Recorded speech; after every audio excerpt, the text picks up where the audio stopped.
Hey guys, welcome back to the Temple of Consciousness. Last weekend we had a hurricane come through the area, so there was just a lot I was dealing with. And we were blessed though to not lose electricity here and have too much damage. So my heart goes out to those that were affected much worse and are still also without power as well. It's a really hard time for a lot of people in the area, and I hear another one is brewing as well. Well, okay, so let's just go ahead and jump right in. I do want to mention, excuse my nails. I haven't done them, but I didn't want that to be a reason why I wasn't posting a video this week. So we'll just go with what it is. I'm going to first do an oracle card from the Visions of the Soul, and let's just see where we are with our energy today in this reading. Cosmic knowledge. Okay. All of the knowledge of the cosmos is available to us, believe it or not. People can access their own Akashic records and their own, history and past lives and everything. But the downloads and channeling that I do, for example, when I channel in my readings, is one way of doing that. The knowledge that I gain from that is what I try to interpret and pass through the reading of the cards. There are many ways of gaining this kind of knowledge, but it is definitely available to everyone who wants to access that. So I don't know, that might be just a message for someone. All right. For this now, we're going to get started with the tarot. Okay, 10 of Swords. 10 of Cups, 9 of Swords, 4 of Cups, 5 of Pentacles, 8 of Cups. Okay, so first thing I noticed right away is we have no major arcana or even court cards. So these are all the minor arcana and lots of 10s. Well, 2 10s anyway. Okay. I'm just kind of doing a little overview of all the cards I have here. So we'll just kind of start from the top like I usually do, and then we'll clarify with my other deck. So the 10 of Swords, this is the ending of a cycle. This is sometimes seen as a death card, but I like to see this card as more of just the end. And the swords represent thought usually, so you're done overthinking, you're done dealing with whatever the pressures are that are going on in your life. I definitely feel like this is an energy of the past that you're trying to let go of. And you probably will be successful because if you set the intention to let go of it, it will release. It won't have a hold on you anymore. So with the 10 of Cups, this is kind of like your ideal life. This is, legacy of a beautiful family kind of here with this like rainbow positioning of the cups and looking at your best life. You see all this land right here and this home. Maybe somebody looking at homesteading or growing a family, finding your soul tribe, finding your soulmate. All of that are beautiful things right there. So then we have the 9 of Swords. The 9 of Swords is literally the step right before this. This is the weight of the overthinking, the sleepless nights, the burden of your, the past, the pain, the hurt, the anger, the anguish. All of these things are torturing the individual here in this card. So it's like you have to make this choice. You have to make this choice to be done. The final, nail in the coffin, I guess, is one way of looking at it. Like you have to find the thing that you are finally saying, you know what? Done. I'm done with it. So this person hasn't quite gotten there yet. This may be how you're feeling actually right now. So this is maybe the next step for you is to just letting that go. So the 4 of Cups.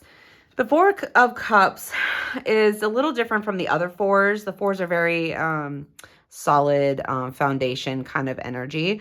But the 4 of Cups, the 3 here, the individual can see these ones. but they are almost not aware of this other cup coming into their lives. This is with a cloud and everything and the hand reaching out. This is sort of like spirit or God or whatever, spirit guides, angels, it could be any of that energy from the cosmos that's being handed to the person. So it's kind of like it's on its way. The person doesn't see it yet because they're not aware, they have not been made aware of the energy that this cup represents. So it's coming. And that energy actually might be what's coming to this person here to allow them to release it and look to the future. So, okay. 5 of Pentacles. This is often seen as a card that is poverty is one of the words that this is used for often. But so the people here are like in rags and bandages, and I believe this is snow. The artwork on here is really the foil kind of glowing. You can't see the color contrast here, but this is usually like they're walking barefoot in snow.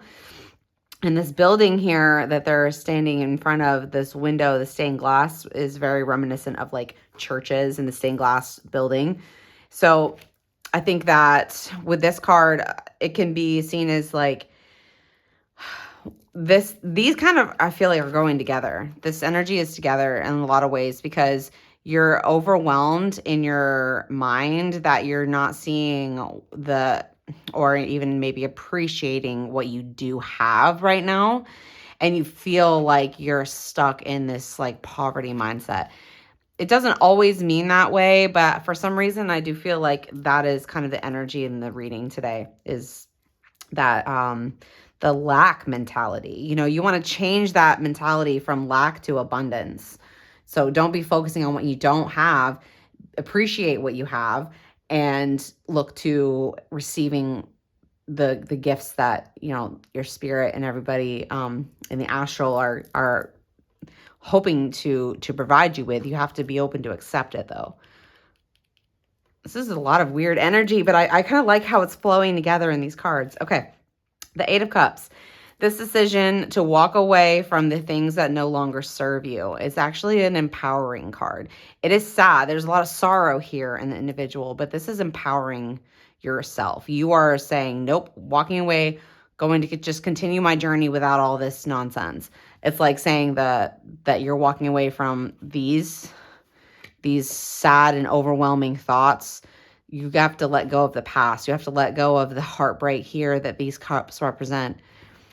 So, okay, I think I've gone over these pretty well. So let's go ahead and get the other deck out. This deck is my Midnight Magic, the Mushroom Tarot cards. I love these cards.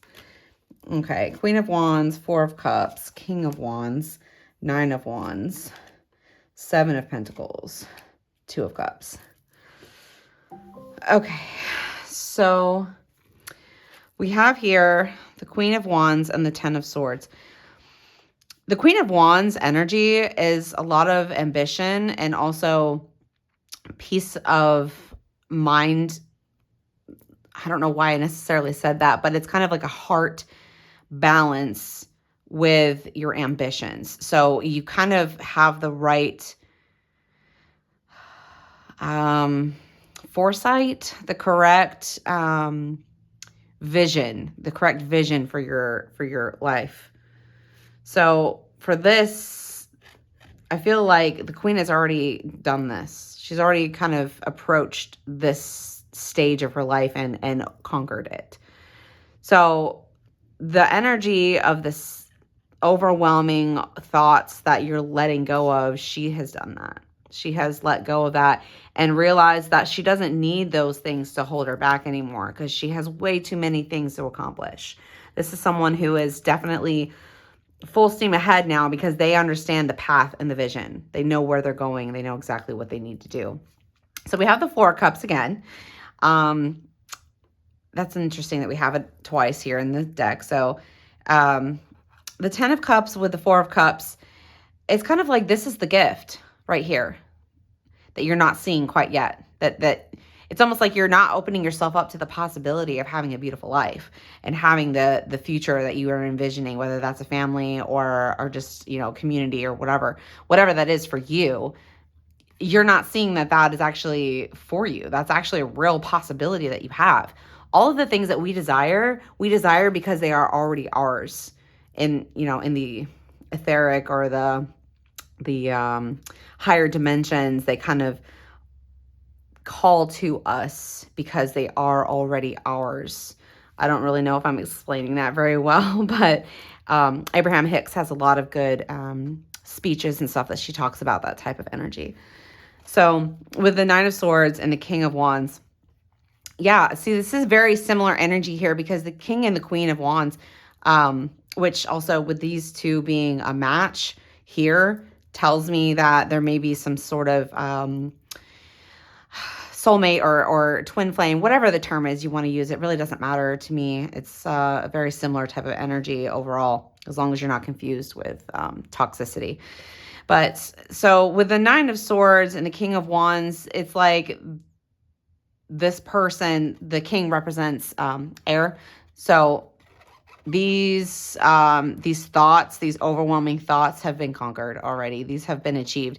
This is kind of answering, these are saying the same thing, that together, maybe you need somebody to help remind you of how you can do this yourself. You don't need to have another person, but it is good to have that one person to trust and rely on. So this might be either someone you're with now or somebody that you'll be meeting soon. So the Nine of Wands with the Four of Cups. The Nine of Wands is a very protective, kind of holding back energy. You've gone through, a lot of fighting, or I don't know. It can represent a lot of different just negative things that you have already gone through. You've already dealt with all of the issues in a particular area, so you're just feeling very protective and walled up, like you're walling yourself up from further harm and further conflict. So the Four of Cups with this card is like, it's saying that you may not see that you might be holding yourself back from walking into that future. With these two being together like this, I definitely feel like they are connected. The Nine of Wands, you're defensive.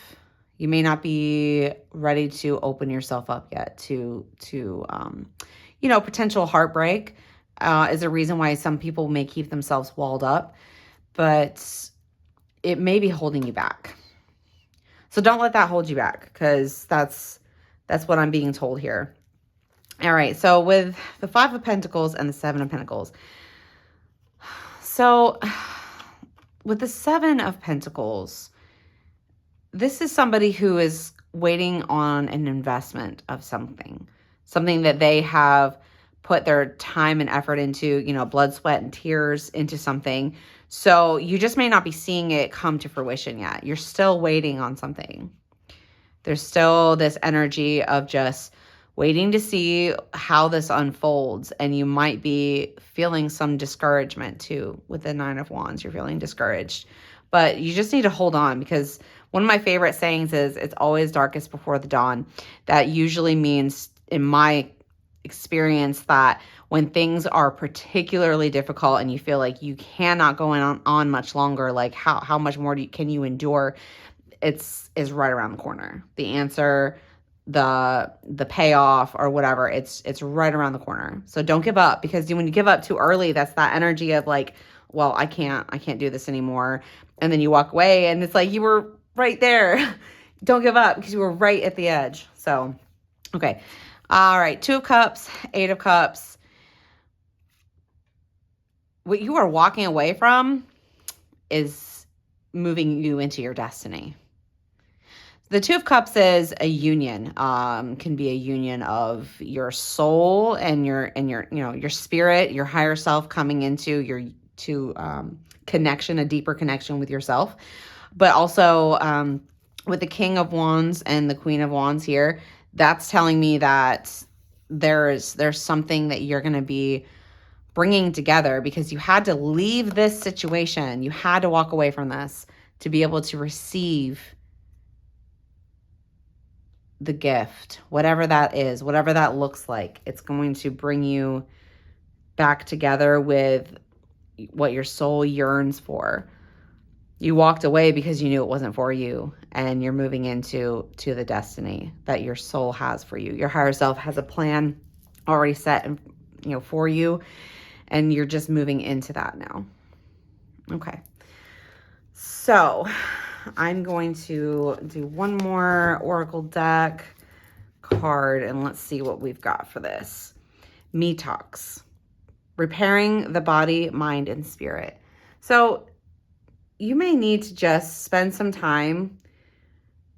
Self-love is what I'm getting from this card. You need to spend that time right now to just love yourself, give yourself some peace, give yourself this, the energy here, like clearing that. You need to clear this energy away from your heart and your mind and your body, spirit, all of that. All of these components of yourself really need this time right now to love yourself and forgive yourself. If you don't forgive yourself, then you're going to be plagued by this energy and by this energy. We don't need that. We don't need that moving forward. You have to find that inner peace, that inner knowledge that your spirit has for you. This kind of reminds me of that energy, where that cosmic knowledge, the inner spirit knowledge that you have is there for you. You just have to learn how to quiet your mind sometimes to be able to hear it. Like, be still and know that I am God. Who you are a fragment or a fractal of that source energy. And it is part of you. It's in you. It's who you are. So find that solace in yourself. Find that peace. Find those moments of just grace. Give yourself some grace. Okay? All right. So that's all I have for you today. Thank you for watching, and I hope to be able to get some more videos out soon. And I love you all.